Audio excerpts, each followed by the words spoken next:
بسم اللہ الرحمن الرحیم۔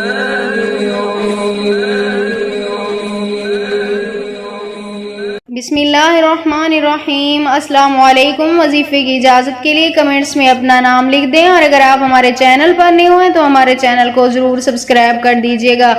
آج جو میں آپ کی خدمت میں وظیفہ لے کر آئی ہوں، یہ گھر کی عورت کے حوالے سے عمل ہے۔ اکثر گھر کی عورتیں یہ غلطیاں کر جاتی ہیں، آٹا گوندتے ہوئے یا آٹا گوندنے کے بعد جب رکھتی ہیں اس وقت جو غلطی کرتی ہیں کہ اس آٹے کے اوپر انگلیوں سے نشان لگا کر رکھ دیتی ہیں۔ عورتیں نہیں جانتی اکثر کہ یہ غلطی ان کی کتنی بڑی ان کے لیے سزا بن جاتی ہے۔ ان کے گھر سے ہر قسم کی برکت، ہر قسم کی رزق روزی میں جو بھی برکت ہوتی ہے سب ختم ہو جاتی ہے۔ ان کے گھر میں نحوست ہوتی ہے، کاروبار بند ہو جاتا ہے، بے برکتی ہو جاتی ہے۔ تو عورتوں کو چاہیے کہ اس عادت کو ہمیشہ کے لیے ختم کر دیں۔ ایسے ہی آٹا گوندھ کر رکھ دیا کریں، انگلیوں سے نشان مت بنایا کریں۔